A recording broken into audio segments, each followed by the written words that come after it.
Let's meet tonight's Thursday Man panel. From Right Turn Strategies, where he serves as president, and LGBT for Trump founder Chris Barron is here, along with former advisor to President Clinton and Fox News contributor Doug Schoen. And he's back, host of the You're Welcome podcast and author of the brand new book, The New Right, A Journey to the Fringe of American Politics. Get 3 copies tonight. It is Michael Malice. Welcome, everyone. Thank you. Howdy.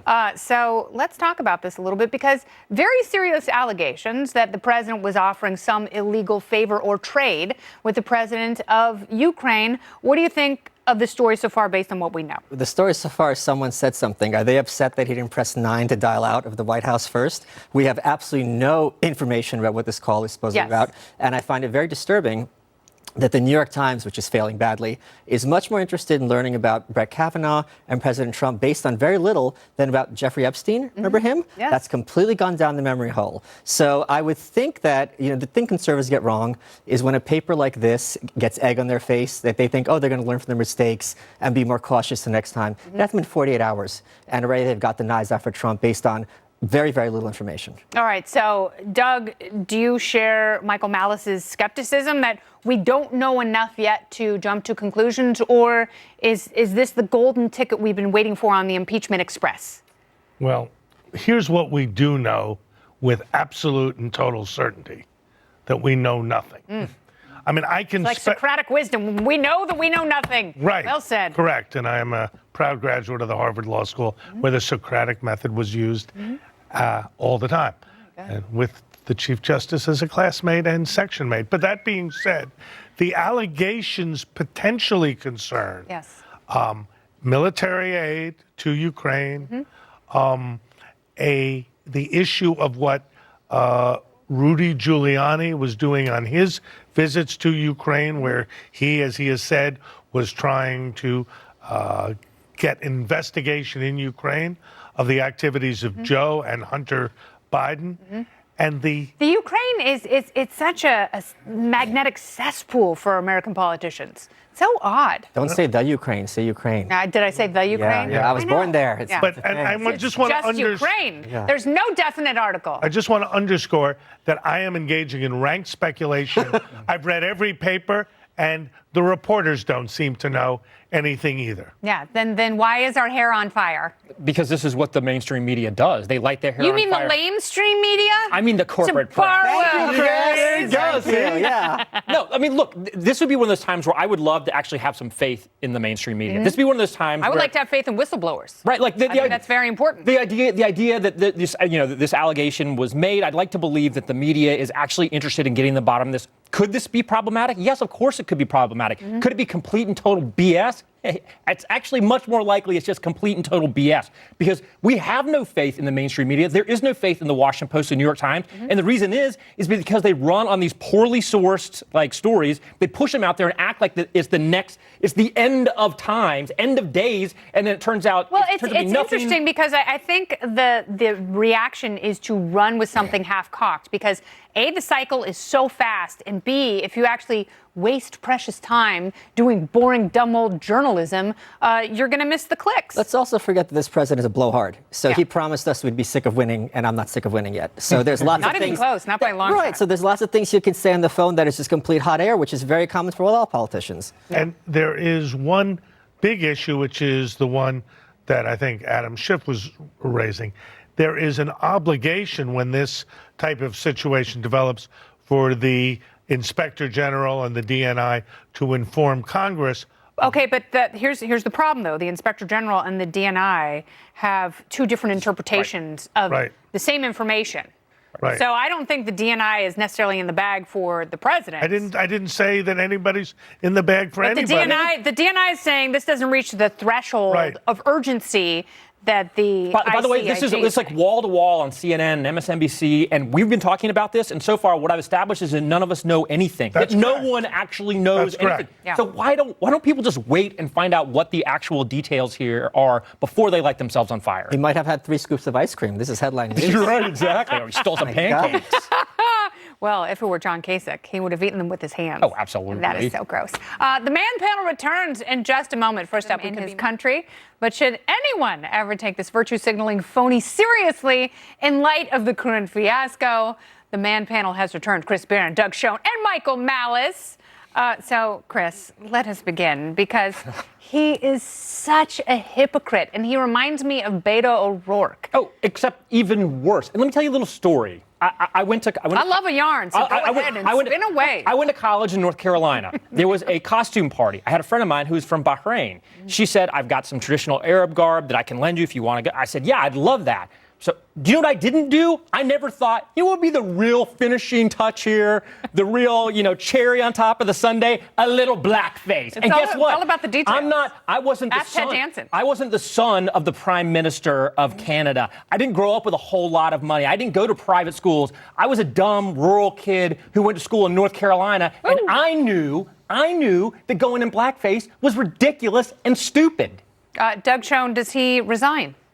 I don't think he's going to resign. He's in a campaign. I think he'll let it play itself out. And, I'm not sure it's a different reaction, but what happened 30-odd years ago probably shouldn't affect an election now. Unless you're on the Supreme Court.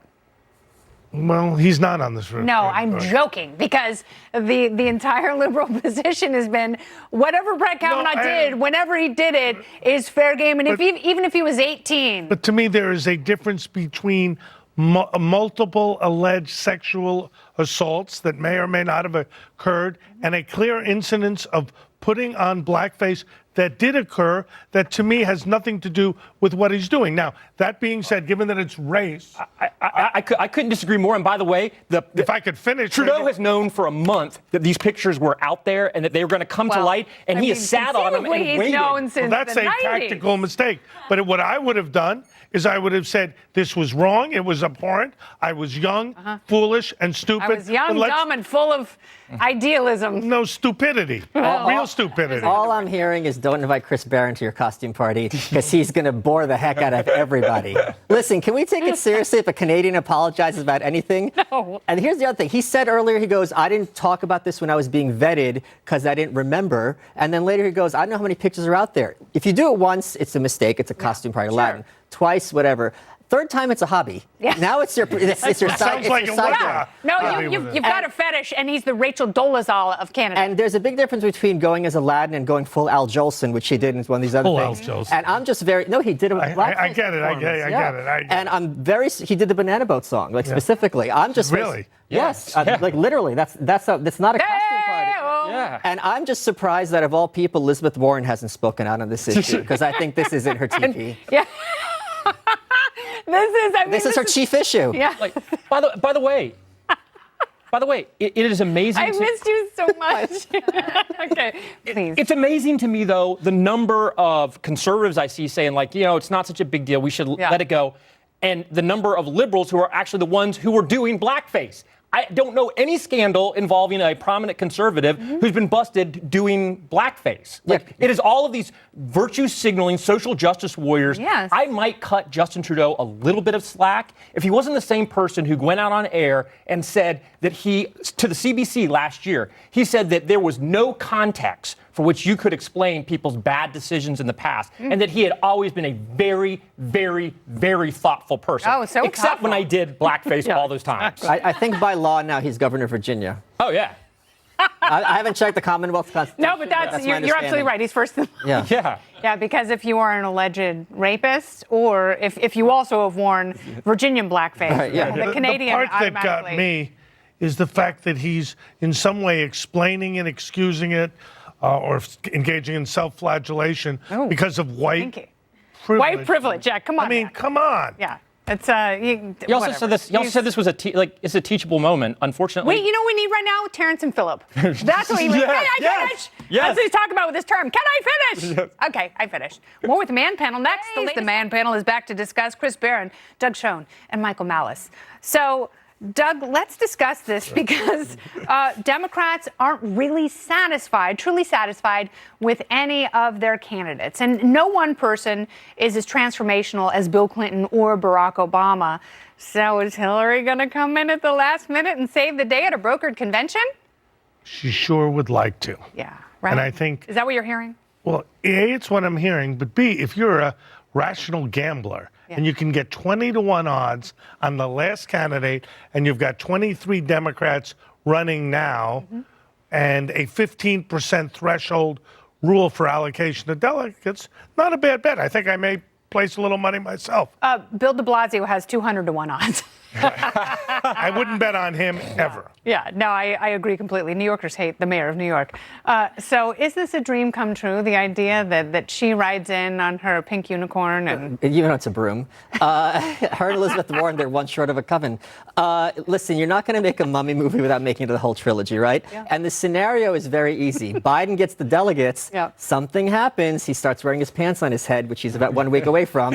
And Hillary would be the consensus candidate. Yes. So it's not that far-fetched. More than Elizabeth. Oh, yeah, because the Bernie people, the Biden people aren't going to go for Elizabeth. They're going to have to go to someone new. This is done historically when there's kind of that stalemate. But the Warren Sanders people hate Hillary. Well, I mean, the Bernie bros and sisters from other... What I'm saying is if Biden has the delegates, those delegates are going to be establishment delegates, and they're going to go with the biggest establishment pile sitting around, which is Hillary falling down the stairs. And look, I know you want this to happen. I want this to happen. We all want this to happen. Just for no other reason than I need to refresh my Hillary supporters crying on election night. I know. But it's just not going to happen. It's not going to happen. I mean, look, at this point, Elizabeth Warren, I think, is the front runner at this point, regardless of what the polls say. It's very soft Biden support at this point.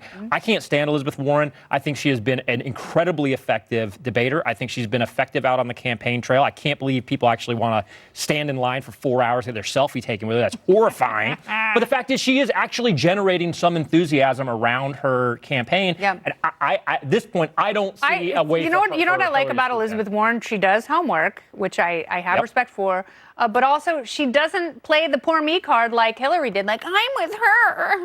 I have boobies. They hate me, so you have to vote for me. And she could control the weather.